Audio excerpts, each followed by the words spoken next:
If you want to go through player characters like it's the 80s without being labeled a grognard, then Shadowdark might be for you. That was a joke, but not entirely untrue. It's advertised as old school gaming with new school mechanics, which feels pretty accurate. So let's jump into what you're actually going to get with this, and if you're used to 5th edition, some changes that you can expect. First off, faster combat. Players don't really get multi-attacks or bonus actions or anything else in D&D that really slows down combat. There's also no attacks of opportunity. In fact, I don't think that there's any reactions at all. Now, they do have multitasking rules, so you can still do certain things like drink a health potion on your turn and still be able to take your action, but overall, combat goes a lot faster. Even movement's been changed up a bit. Instead of giving specific distances that you can move, Shadowdark instead uses 3 different categories. First being close, which is basically within melee range, about 5 feet away. Next is near, which is in the same room as you, or about 30 feet-ish. And then last is far, which is just within sight. Most characters can move up to near, so you can freely move around the room. You don't have to sit there counting squares out. Now for spellcasting. There are no more spell slots. Shadowdark spells are pretty easy to understand. Whenever you cast a spell, you roll a spell check. If you pass the spell check, the spell goes off and it hits. No rolling for spell attacks. Now, if you fail the spell check, it doesn't go off and you can't cast that spell again until you rest. And there are no short rests in Shadowdark, which also helps speed gameplay along. If you're lucky, you can cast the same spell 20 times in a day. If you're unlucky, it could fail on the first attempt to cast it, and you don't get to use that spell at all. That really helps with the idea that magic is a little bit more chaotic and less predictable, and I have really enjoyed that mechanic. Something else to just add a little more chaos into the mix is that if you roll a nat 1, it's a little bit different depending on what class you're playing. If you're playing a priest, you can't cast that spell again until you complete your penance. Basically, your deity gets mad at you for having the audacity to roll so low on that spell, and you need to make them happy before you can cast it again. I have mixed feelings about that one, but I do like the wizard one a lot more, which is that you roll on the wizard mishap table, which has a bunch of fun different effects. None of them are good. If you see a nat 1, you know you're in for a bad time, which I think is awesome. Again, magic is unpredictable. It can be very powerful, but it's also very dangerous, and you can see that, and it's reflected in how it works. Spellcasting is one of the biggest adjustments or changes that you can expect going from 5th edition to Shadowdark, but I really like a lot of the changes. Some other changes that you'll see is death saves. You don't actually roll for death saves. When you first fall to 0 HP, you roll to see how many rounds until your character dies. Personally, I like rolling these privately, but you can roll them in the open if you want. So when you drop to 0 HP, you roll a d4 and add your con modifier, a minimum of 1, and that is how many rounds you have. Your constitution modifier can actually subtract from your total, so having a bad con can hurt you. But you do still get to roll a d20 on each of your turns to see if you're able to pop back up with 1 HP, similarly to in D&D, how if you roll a nat 1 on a death save, you immediately come back up with 1 HP. The next thing that Shadowdark does that I am actually a pretty big fan of is real-time tracking. A torch, for example, lasts 1 hour, and that's 1 hour of real time, not game time, so it helps speed up some of the random conversations, and it helps players maintain a sense of urgency because there's that literal time ticking. The other thing is no dark vision. This makes dungeons a lot scarier and more dangerous, and you have to use resources like torches or the light spell and things like that while going through caves and dungeons. Now, moving on to the character sheets, I really like the way that they look, especially on Foundry. They are very easy to use. It's not cluttered with a million different abilities and skills and things like that, so you can actually find stuff to roll it when you need to. And with it on Foundry, it does some of the different calculations for you, making it really easy to track your inventory, gear slots, and things like that, as well as your different talents. So if you're going to be playing, especially digitally, I highly recommend Foundry. Creating a character is also a pretty easy experience, almost as easy as hitting the like button. The first thing you'll want to do is roll for your stats. You'll roll 3d6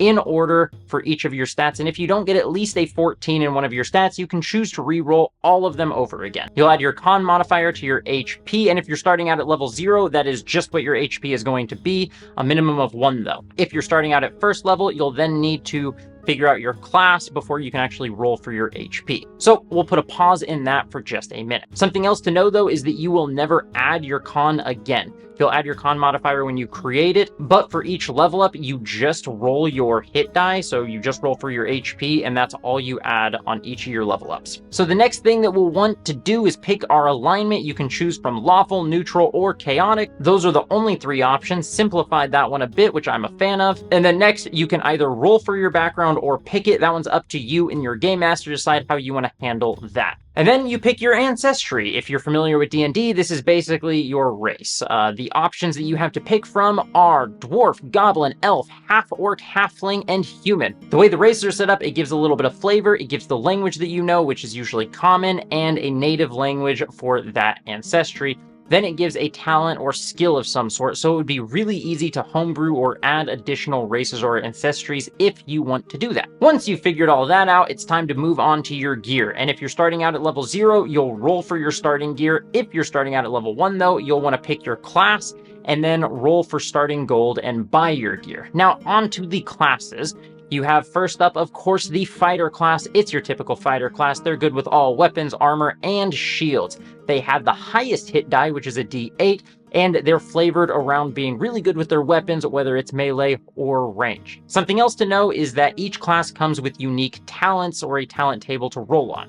You roll 2d6, so it gives a bit of a bell curve, and you're most commonly going to be getting one of the middle talents, which is the 3 to 6 or the 7 to 9. You roll for your talents at every odd level, so first level when you first create it, then again at 3rd, 5th, 7th, and 9th level. Next up, we have the priest. This is essentially your 5e cleric. Not as much health as the fighter, but they're still able to hold their own. They're also one of only 2 spellcasting classes in Shadowdark, and with the higher hit die for HP and proficiency with armor and shields, they are definitely the tankier of the spellcasters. Next up, we've got the Thief, which is basically your rogue. They're pretty squishy though, seeing as they only have a D4 for their hit die, but you're probably going to be spending most of your time with them, hiding and sneaking and things like that. If you're frontlining with them, you may want to rethink things. The last of the classes in the book right now is the Wizard, which has no armor proficiency and a D4 for the hit die, so they are absolutely the squishiest class. They're probably going to live up to the Wizard memes where they die to everything. But hey, that's wizards for you. If you can keep them alive long enough though, to get to high level, they're likely going to be very powerful, especially because wizards can learn spells off of spell scrolls, and because of the way that spells work in Shadowdark, they could get really strong if they survive long enough. Now, I said that was the last of the classes in the book, but Kelsey from Arcane Library has added 2 additional classes that you can freely download. First, we have the Bard. The Bard has a D6 for their hit die and a few armor proficiencies, so they're going to be a bit tankier than even the Thief. Something to know about the Bards in Shadowdark, though, is that they are not spellcasters, though they do still have their classic bardic inspiration, though I think they just call it Inspire in this. They'll likely operate a little bit more like the College of Swords Bards if you're familiar with 5th edition. And lastly, we have the Ranger. Like the Fighter, they have a D8 hit die, making them one of the healthiest classes, but they don't have all the armor proficiencies as the Fighter. They get leather armor and chainmail, making them solid up-front melee choices, but probably not going to be your go-to tank. With that though, they are going to operate a bit better when it comes to trackers and stealthy-like things. They basically fit your classic ranger idea. They also have herbal remedies, which is kind of cool. So those are your classes. Now, the Shadowdark book also has a lot of rollable tables and things to support the DM and add some extra flavor. The book has very little just fluff. So if you're asking why should you pick this up, that's pretty simple. The layout is so much better than D&D or a lot of other RPGs, so learning the system is super easy. Meaning, you don't have to spend hours and hours of watching YouTube videos and going through a novel's worth of reading in the player's handbook just to be able to play the game. It's simplified and very easy to pick up, which is why you'll likely want to play it, especially if you or your players have busy lives, as this you can read through and pick up in an afternoon. The rules are also much better written, making it very easy to add your own homebrew content. Earlier, I mentioned how easily you could add an ancestry if you wanted to, and you don't have to worry about breaking the fragile spaghetti framework of rules that is 5e. I don't mean to hate on 5e, but, I've had my issues with it recently. And I'm just a fan of any system that is easily customizable to where you're able to mold it into what best fits your table which is what I'm looking for in a gaming experience, and this absolutely allows for that. It's also a little bit deadlier, which I think is a positive. I'm a fan of risk and reward, because without risk, then it all just feels kind of dull. So why shouldn't you play it? What people probably will not like this? I'm going to go out on a limb and say people that are huge fans of high-level 5th edition and that want their heroes to not just be heroes, but superheroes and these unstoppable forces, and just really enjoy being able to read through all the different rules and create these cheese mechanics that do 1,000 damage or more in a round, you're probably not going to like Shadowdark as much. But even still, I'd recommend giving it a try. It's easy to learn, and I've been having a lot of fun with it, and I'm actually prepping a full long-term campaign converting Curse of Strahd into Shadowdark, which I am very much looking forward to.